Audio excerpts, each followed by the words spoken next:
Welcome back to the Optimal Equestrian Podcast. This is a podcast where me, an adult amateur, is delving into how we can optimize ourselves, our horses, and our businesses. So today we are going to be talking about Warwick Schiller. Once I discovered horsemanship, I started looking at a lot of different well-known trainers and tried their methods. Some of them would work, some wouldn't. I would pick up little tools here and there. I was learning how to effectively use my body language. I was enhancing my leading, lunging, and ground skills, which I thought were pretty good until I really started to dive into horsemanship. And I realized they could use a lot of improvement.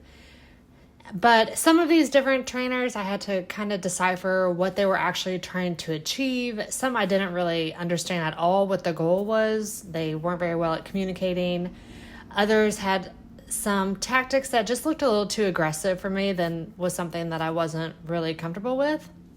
But then my trainer, I had found this one trainer that I was following, and so I told my personal trainer that I was really liking his methods, and she was like, oh yeah, his is good, but I use Warwick Schiller.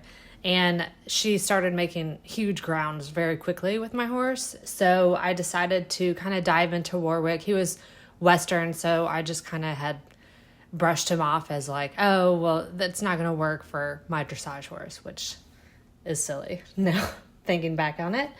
But so I started diving into his YouTube, and that alone provided so much value and knowledge. And I was finding his techniques really useful, just the way he thinks very useful. So then I decided to order his book, The Principles of Training, which really laid out his method and theory in a very cohesive manner.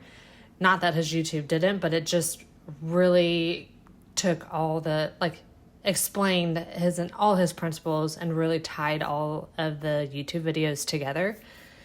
And so I think that his book just really gives you a really good understanding of how your horse thinks, how we can communicate with them, and honestly, the mindset that you need to be successful in working with your own horse. I had started making a bunch of really good strides with my horse. As you all know, Opie is, well, he's getting older, but he's a young horse and not a lot of training.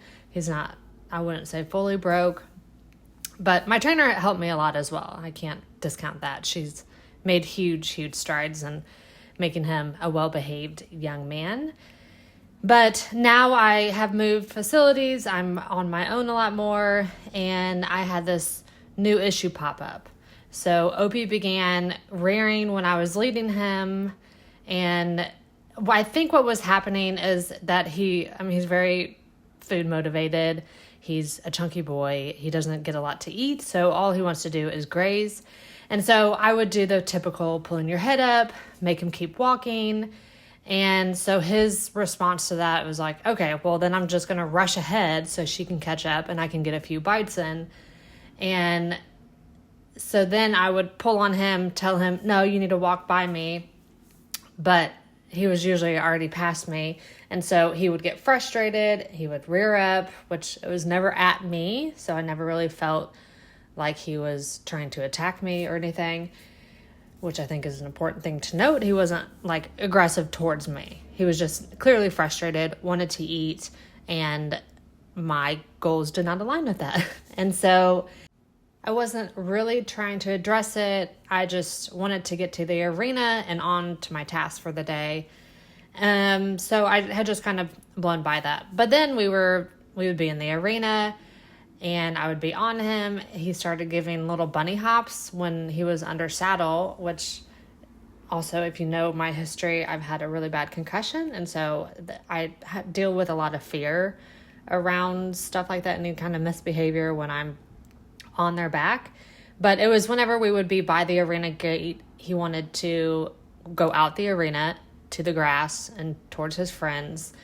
And so it just kind of scared me, and that left me a little confused on how to handle it. I would just jump off, and I wanted to be safe first and foremost. And I figured I would do some things where I would address it on the ground then at that point, because he was still trying to do it on the ground even. And I thought, well, maybe that will work. But I knew that I really needed to dive into what the solution was. And so that's when I decided to sign up for Warwick's online library. And I very quickly learned that I needed to work on connection and mine and Opie's relationship, along with how to deal with this. But that was the first issue that needed to be addressed before I could even start addressing the rearing. So I think his main issue is he just didn't enjoy being with me or in the arena. He wasn't on the same page as me. His only focus was being with his friends and eating grass. And so I need to address that first. So Warwick's book is a great beginning to explain the why behind training and the basic rules to training a horse. But his online videos really show you how to implement that. And it is so thorough. He not only explains the techniques and why and how, but he also shows you with multiple horses that all have different tendencies or problems or personalities.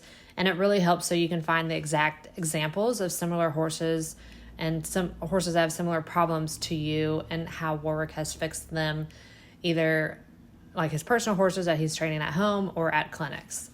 So I definitely plan on making his online platform my first stop when new issues arise. And I love that it's a monthly subscription because you can, like if I'm dealing with a lot of issues, I can sign up for the monthly subscription.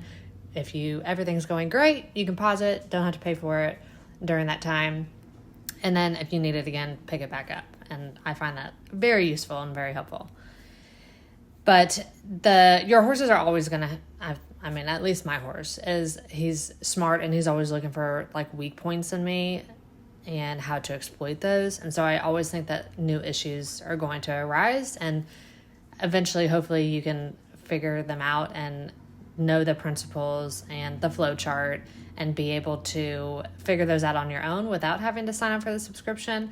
But it's a great tool to have in your back pocket. Now, as far as Warwick's upbringing and his path to becoming a trainer, I don't know too much about it. It's not something that he really dives too deeply into in his book, which, Warwick, if you're listening, I think most of us would love an autobiography about your entire equestrian journal, how you grew up, learned about riding, the influences, and you talk a lot about working on yourself, and I think we would all love to know exactly what that entailed, but also how you discovered your own training method.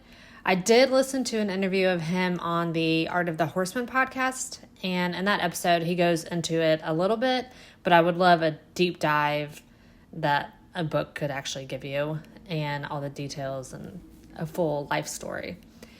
Anyways, in his videos, he mentions a lot about most of his leaps in his horse training came from working on himself, and I gather that a lot of that is just him being able to evaluate himself, seeing his flaws, fixing them. He talks a lot about meditating and learning to control his emotions and all that. So, for us, for now, I think that's where we kind of need to start and just work on that. And that's a process, which if you're listening to this podcast, I'm sure that you're already on that. That's kind of what this entire podcast is me working on myself, trying to improve my flaws and portraying that to you all and how we can apply that to the equestrian industry. But these are just guesses and assumptions based off my own experiences and the little snippets that I've heard from Warwick. So I would love to hear it straight from his mouth. He does talk a lot about meditation, like I said, and how it can help you as an equestrian. He talks about the power of being able to notice your thoughts and be able to control them, all of which can you can begin to master through meditation. But yeah, I would just love to know all the other personal growth things that he's done, worked on, journeys he went on, and so on. Anyways, the book doesn't focus on that, but it does give you a tiny little insight, which is that Warwick had, when he was becoming a trainer in his early days, he had noticed clinicians would tell students how to fix the problem, but never the why. And so the why is the part that really helps the student the most to see how horses work and how we can fix future problems. So it makes them independent and they can think on their own and how they could fix a problem when a problem arises, which I think is the most valuable part. And I don't know if trainers are specifically not including that because they want to keep making money, which makes sense. But after traveling and watching many of the clinicians, Warwick said he realized that they were all using 12 main principles. And so that's what the book is about. And then he also identifies a 13th that is unique to him and how he trains horses. And so this little bit of information is insightful to me because it seems like he noticed a problem or missing link in the equestrian industry. And that was the why behind the horse training, which if you're a business person, you know that the basics of starting a business is identifying a problem and providing the fix better than anyone else. So he made it his mission to identify those principles and teach them to the public. And so he does that through his book, his YouTube, and his online catalog. And it just provides so much clarity in how to train your horse, why your horse is acting the way that he does, and what you should do about it. And in my opinion, Warwick is one of the best, if not the best, at explaining and communicating horse training and horse behavior. I've never heard it in a way that actually makes sense and clicks the way that Warwick explains it. And not that he dumbs it down, but he uses normal language and he doesn't do, some people just are like too abstract in how they explain horse training and what the goal is that you're like, what are they actually trying to say to me? The biggest difference in how Warwick communicates is he gives you very clear instruction. He repeats it often. That way it sticks in your head. And he gives you a vast array of examples. And of course, he's going to tell you why you're doing it so that you can understand horse training from the horse's perspective. And I've researched and looked at so many horsemanship trainers and programs, and Warwick is by far the most comprehensive and easy to understand method that I found, and that personally works best for me. I guess it could differ for everyone, but to me, I think that he is the absolute best, hands down. So my biggest takeaways from him that I want to talk about today are how you are the best person to train your horse, how we can become part of the horse's herd, that when training, it doesn't have to be an A B+ will do. And then his saying, first you go with them, then they go with you, then you go together. And then finally, I'm going to talk about what makes Warwick different from other trainers from my personal observation. So let's get into the first one. You are the best person to train your horse. This is one thing that Warwick talks about often, and I could not agree more. I know it's so nice to give your horse off to a trainer and have them deal with it, especially as adult amateurs if we're working and trying to train our horse at the same time. I'm not going to lie, I am sending my horse back to the trainer, but I am going to approach it differently this time, but it's mainly because I don't have time. I'm working, I'm running a business. My barn is 50 minutes away from me each direction, which makes it even more difficult. And so just to save time, and he's 6, like he needs to get going, it's so much easier for me to send him off to a trainer, but I'm going to approach it differently this time because I want to go see and check in with him, take lessons on him, and learn how she's training him so that it can be translated more fluidly back to me in our training. There's not going to be any bumps.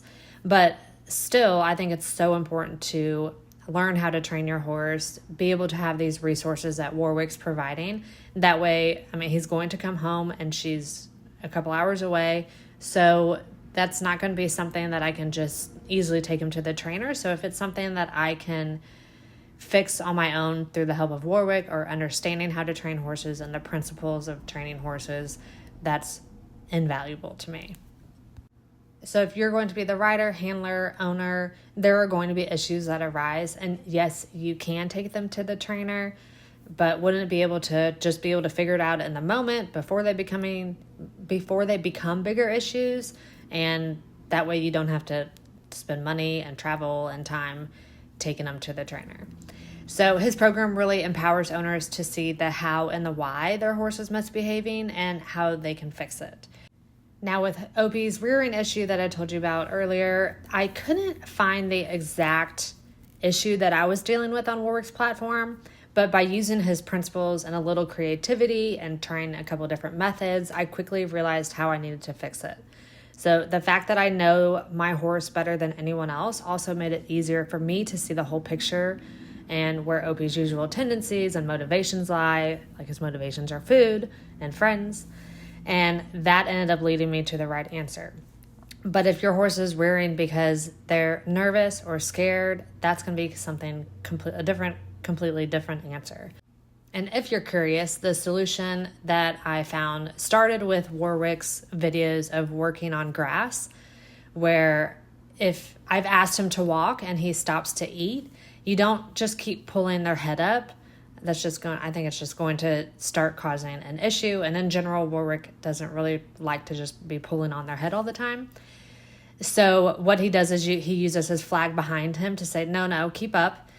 And this was great, but then he would rush past me, and sometimes he would circle around me, and so then I would go through the flow chart. I would try to go towards his hind end, but Opie would just keep doing circles, and it would just kind of escalate to where he was rearing.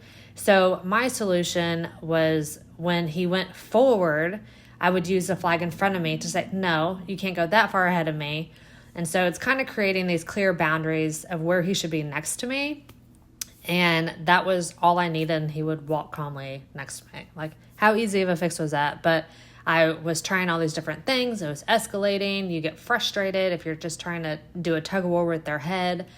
The horse is then getting frustrated. And I honestly should have known this, because before, my trainer had showed me where, when he first came to the barn, he was trying to touch everything on the sides of the aisles. If I had him in the cross ties, he was trying to touch everything around him. And she was like, no, just give him a clear box of where he can be in this box. He can't touch that on the left. He can't touch this on the right. And it was like magic. Within minutes, Opie would stop trying to touch everything. He would stop trying to lick the floor, and he would just kind of calmly fall asleep in the aisleway or the cross ties, wherever I was. And I was just amazed at how he was just like, it's almost like he's just testing boundaries. And once he knows those boundaries and knows that you're going to be consistent, he's like, oh, okay, I can relax now. Like, she has these rules with me, and once I behave, everything's fine, and I can calm down and just rest. So by thinking of Warwick's principles and going through his videos and seeing how he dealt with other issues, it gave me little ideas on how I could fix this issue. And literally within a couple hours, not even, it was like the first day I probably tried 3 or 4 different things. It took 15 minutes to get to the arena, and we had it basically figured out. He was behaving for the most part. And the next day that I went, I just used what worked, and he walked like pretty much normal. So it's really within 15-20 minutes of trying a few different things, I had it figured out, versus him getting worse and worse, and I have to be on a wait list, and I have to travel 2 hours to get him to my trainer, which then costs extra money. And so even though Warwick's online subscription costs $30 a month or whatever it is, that is relatively cheap, fast, and gave me confidence in myself and my ability to handle Opie and future problems that arise. And it really just instilled a belief in myself as an equestrian. And if you can get that for $30, who wouldn't do that? Now, I do think it's really important to note that with this particular issue, when I was trying those different things to fix it, he actually got worse for a little bit. And it's almost like he was giving a last-ditch effort to get his way or to find the weak spot in my training attempt. But when I kept asking in the same calm manner without escalating my own emotions or body language, and maybe trying different things, giving him unclear body language, he realized, oh, I guess I should just do this simple thing, and it'll be much easier than fighting, and we can get this done, and then I can go back to my friends.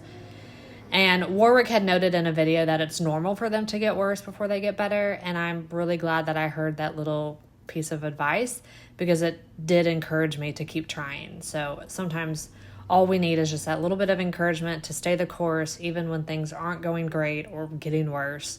Just stick with it, and I think the horses will surprise you sometimes.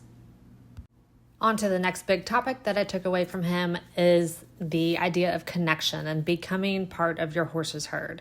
So much of Warwick's training philosophy and his methods relate back to connection and being part of the herd. And yes, they know that we aren't actually a horse, but if you can observe the herd dynamics and horse behavior, then that gives you a really clear way of how to react and behave around our horses in a way that makes sense to them.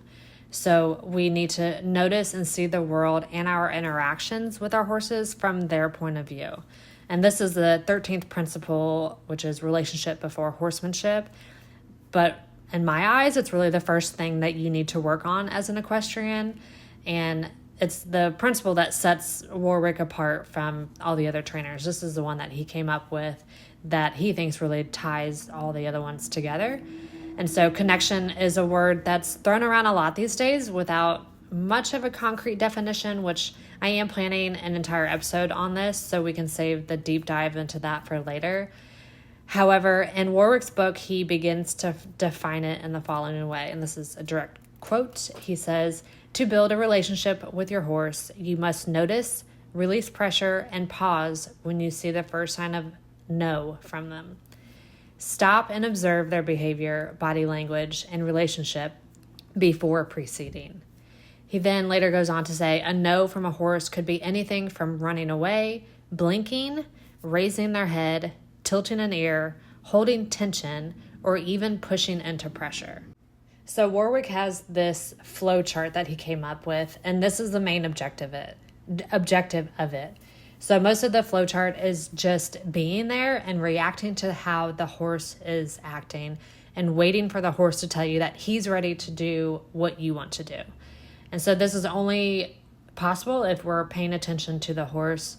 We notice where their attention is, and we react in a way that tells them everything's okay, and we can be a role model for how they should act. I highly recommend, if you don't do anything else after this podcast, looking up his flow chart. It seems really simple and easy, and you think like, oh, yeah, obviously you would do that. But I found that I really had to memorize it, and Obi would do something. I took a screenshot on my phone, and so when Obi would do something, I'm like, well, what am I supposed to do here? I had to keep going back to it until I had it fully memorized and down packed, which you can't always, like if you have a really dangerous horse, I mean, you obviously can't do that, but Opie is happy to just sit there and graze while I'm figuring out how I should react to him. So that's definitely, if you don't do anything else, I would highly recommend just looking that up and trying some of his stuff out. But anyway, so if we notice that our horse is giving us a no, which again, he says could be things like running away, blinking, raising their head, tilting an ear, holding tension. But if you ignore those, then it will become bigger, like bucking, rearing, biting, refusing, pinning their ears. And these are all major issues that nobody can ignore, and they're the issues that most people are trying to fix.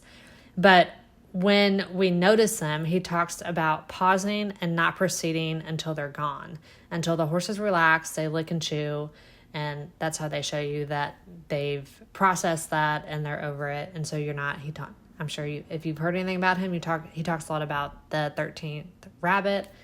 And so that's basically, you're just building all these tension issues up and you're not letting them process it and release it. So yeah, they saw 12 rabbits, but on the 13th one, they blew up. And so that's kind of where that's headed.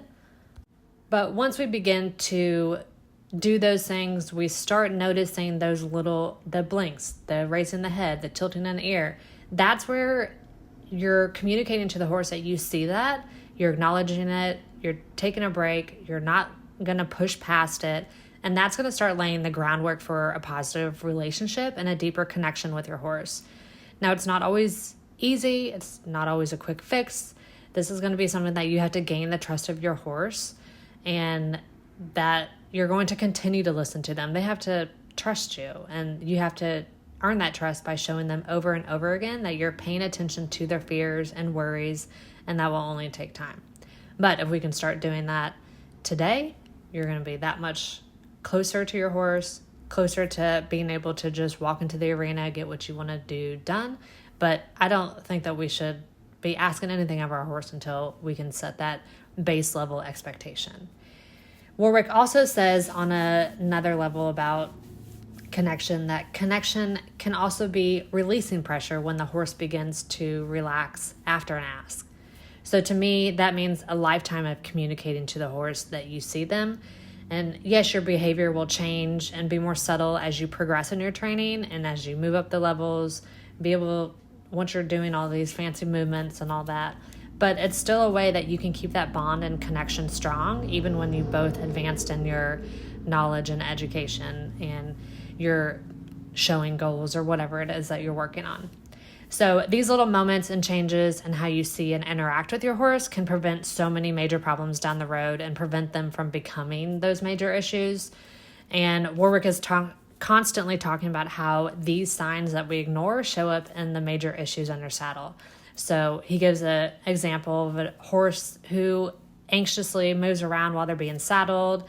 And she's like, oh yeah, every single one of them of this bloodline does this.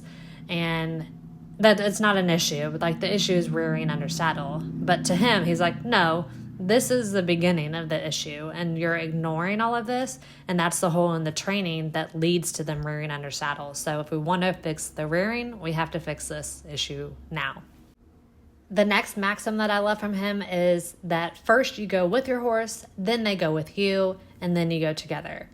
So a lot of his beginning connection work starts with just being present with your horse, often without any lead ropes or ways to control the horse.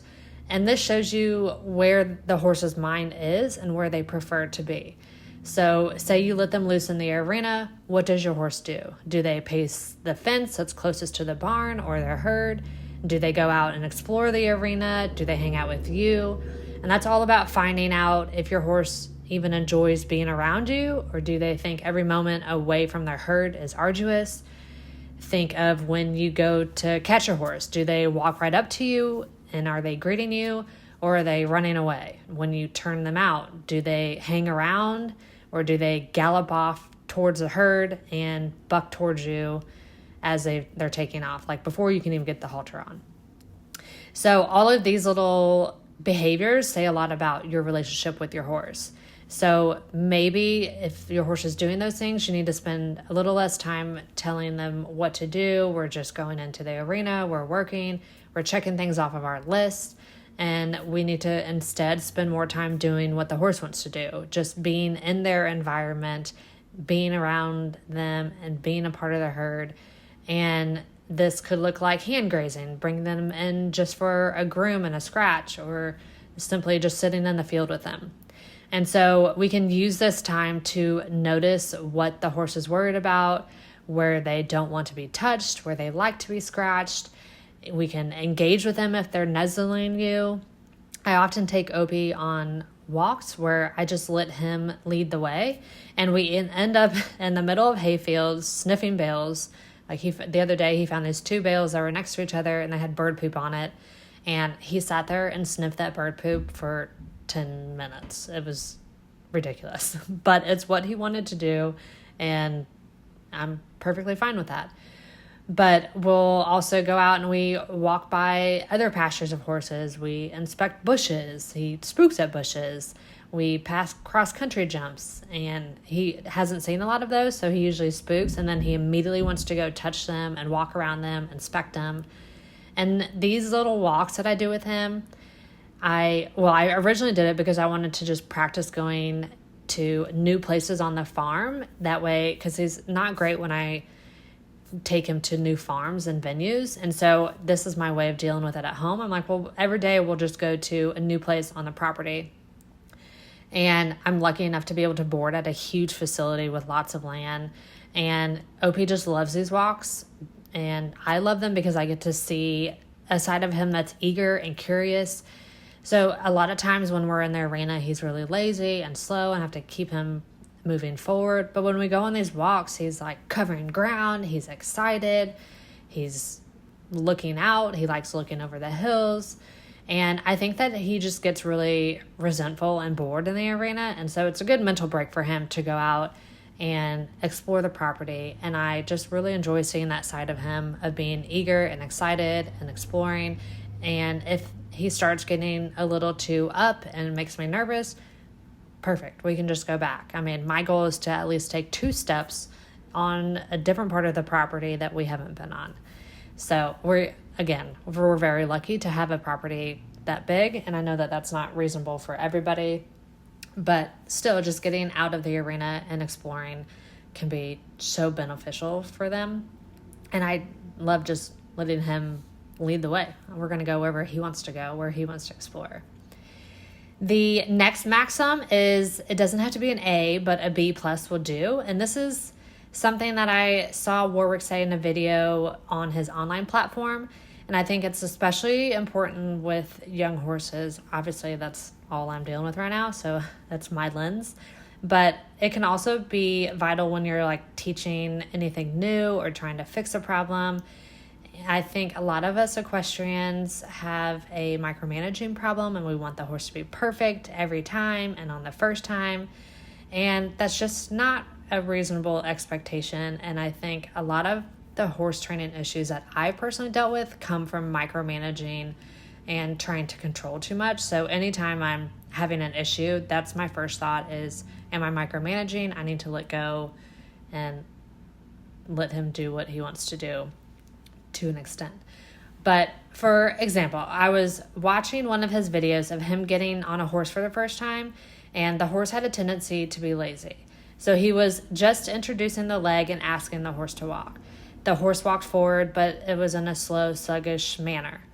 Warwick pointed out that it was okay as long as his legs were moving forward. He wasn't going to sit there and pester and keep kicking him to go faster. Yes, he would have loved him to have a more forward walk, but he was just teaching him about the legs and that the legs mean forward. And I believe at this point, he was also trying to just instill that if he uses the leg, the horse should maintain that speed until told otherwise. So he was really just looking to see if the horse stopped. He would then use his leg again to say, no, we're still walking. And now many of us probably would have just kept kicking, demanded a bigger walk because, young horses, they have to be going forward, right? But instead, let's just take that pressure off and just think about, what is a basic thing that I need to teach him? Did we get partially there? Is the horse kind of doing it right? Okay, well then that's good enough. Like, yeah, it could be better, but we have so many more training days ahead to make it better. And just stopping and rewarding that little try and not aiming for perfection can go a long way with a horse and probably get us there faster. And they're not going to become dead to your leg like in this example. Because if you just kept kicking and kicking, they're like, okay, well, I don't really know what she's wanting. I'm going forward. It just creates a little more confusion. So I think just keeping that in mind, that especially when you're dealing with an issue that you're trying to fix or you're teaching something for the first time, it's not going to be perfect, and we can't expect it to be perfect. Now, the final part. So what makes Warwick different? So if you start watching a bunch of his YouTube videos or his online platform videos, there are countless examples of him going to clinics, the horses misbehaving, or they're anxious, or they're acting out with the owner holding the horse.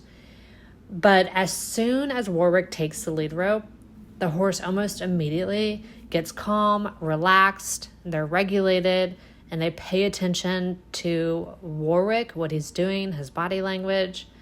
So what is Warwick doing different? How is he immediately impacting these horses' behaviors? Now, obviously, this is an exact science, and maybe not everyone can even learn it. Maybe it's just something that Warwick has in him and is innate to him. But in my mind, it has to be his body language, his energy, and his intention. So what does that mean? So let's break each one of those down. His body language. He's relaxed. He's not holding tension in his body. When he gives instructions to the horse, they're clear, concise, and consistent. He always asks for something that in the exact same order. In many of the videos, Warwick is giving you a step-by-step instruction, and he tells you to do each step for 3 seconds. And this really instills in us as trainers how we can give the horse clear instructions.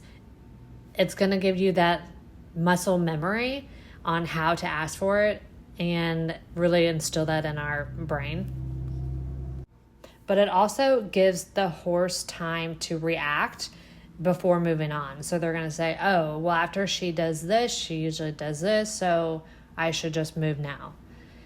And so it just kind of gives everybody a little more time to think, be intentional, and react the way that we think we should be reacting, or the horse thinks they should be reacting.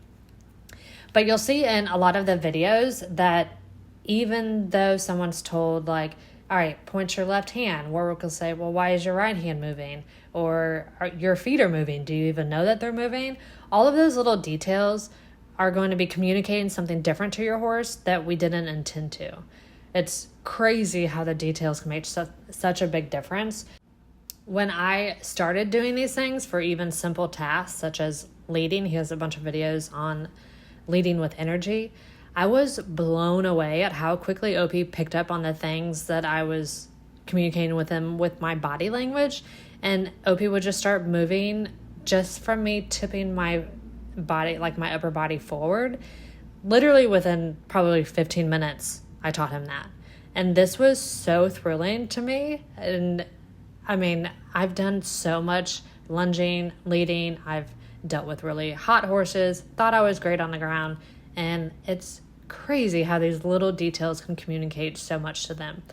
But it was really eye-opening to me too about how sensitive they are, and it really started to instill how fun liberty work could be. I've never really had an interest in liberty work, didn't think it was that interesting or fun or something that I wanted to do, but I also didn't know anything about it, how it worked, how you could even do it, until this leading exercise. And within minutes I was having him walk off just from my body language, which then I could make him trot and canter just from my body language. That was just wild to me, and honestly just so fun kind of playing with that. And then I was like, well, all liberty is taking this lead rope off of him. Like, I'm not using it anyways. And so that was just a little eye-opening and cool thing to learn, maybe some tricks to learn, stuff like that. But if you take that body language into riding, you can imagine how they can feel. Your muscles tense around them. If your weight's shifted to the left or right, or more on your butt or versus your pelvis. But we have to remember that horses can feel a fly land on them, and that's how sensitive they are. So as long as you're giving clear, consistent instructions and are relaxed, there's so many possibilities that we can do with them, whether it's riding or liberty. So on to Warwick's energy. He's very calm, and he's aware of the horse and his surroundings and himself. He says that there's 4 things that you need to be aware of: what the horse is doing, what you are doing, what is going on between you and your horse, and what is going on around you. Warwick also demands accountability from the horse, so he makes them responsible for their rope and not running over you, which means that you aren't going to be micromanaging them. And like I said earlier, most of us have micromanaging problems, me very much included. And so I would assume that if you're trying to control every movement of the horse, that would come off as an anxious type of energy to them.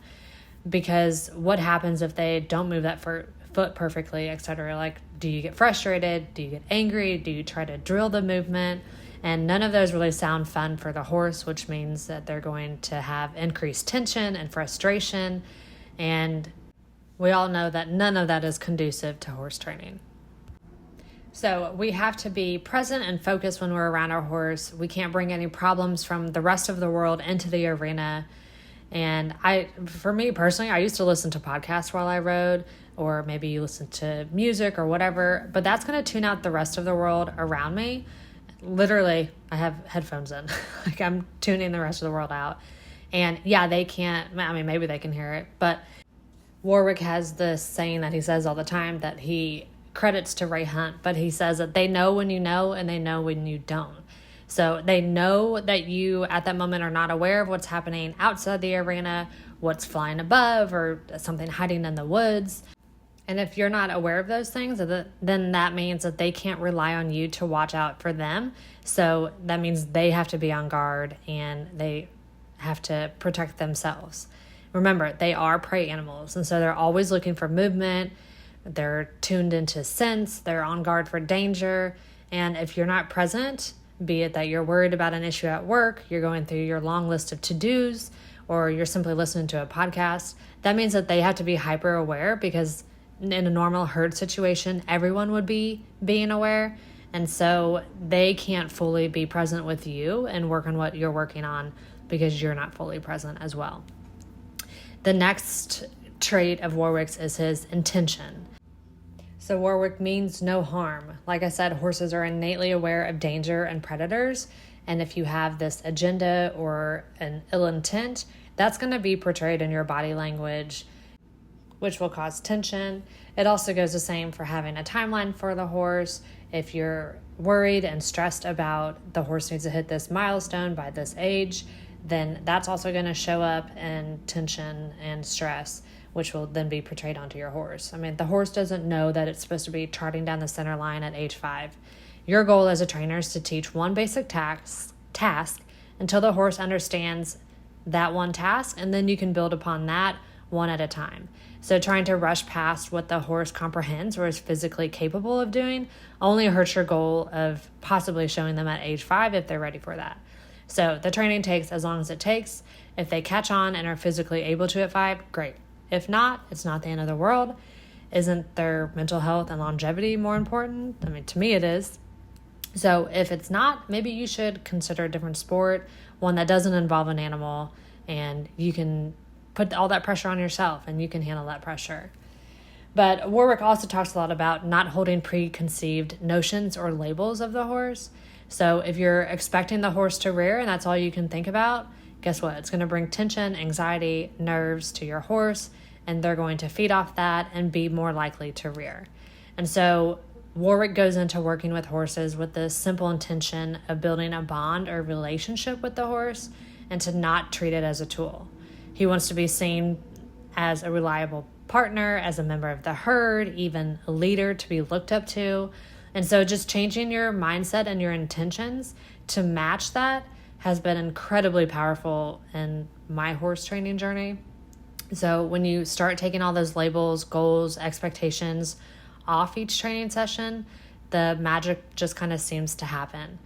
I've also been approaching each session with a curiosity of what can Opie throw at me today that's different, that I can go through Warwick's flow chart, try out his different methods, look up new videos on how to fix all of that. I'm almost eager to see if there's any issues that I can bring out, just because it is so much fun and so rewarding fixing those. And at the end of the day, if there's no issues, great. We explored more, we did new things, we learned new tricks, we got further in our training. We're just playing with our horse a lot more, and it's going to set them up to be a more well-rounded and educated horse. So I strive to go and do something new with Opie daily in hopes of learning, even if it's a tiny thing. So many of these ideas and principles run together, and that's normal, and it's part of learning to train and be around horses. Horses are very dynamic, and there's no clear cut, like, this is happening, you need to do this, because then they might throw something else at you. And all the principles and flow chart, they just kind of mesh together. There's not like work on one here, then you go to this, then you go to that. It's not like a set step protocol. But if you can learn those principles, learn the flow chart by heart, then you're going to be able to handle your horse more effectively and learn to train or fix any issues that might show up. So in summary, I think most people's issues with horses are a predictable cycle that looks a lot like this. So the owners or riders give unclear signals to the horse. They're stressed about their outside life maybe. Maybe they're scared of their horse because of past behaviors. So they're starting to anticipate and create stress and anxiety in their own body about what the horse might do. Maybe they're unaware of when the horse wants and needs reassurance or touch from you. Maybe you misinterpret that nuzzling as a rude or aggressive act from the horse when all they're doing is just trying to show you that they need some affection and connection with you. Maybe you're too worried about hitting mile markers in training or prepping for a show, and so you start blowing by their needs and blowing by their signals of what they're trying to tell you and communicate with you. So then the horse begins to rear and buck and bite because they're screaming that they need something, that something's wrong. And then the cycle just starts all over again. So then you get mad, you label the horse as bad, you start getting an anxiety about the behavior, which then creates more tension in your body that the horse can then sense, and they start to get more tense around you. And it's just a vicious cycle. And I've been there. I think all equestrians have. If not, then you've been blessed with very well-trained, docile animals that just do everything that you want.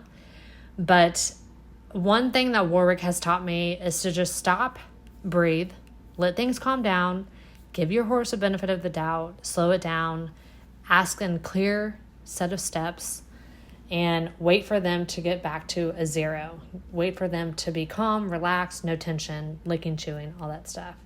If that's all you get done for the day, that's okay.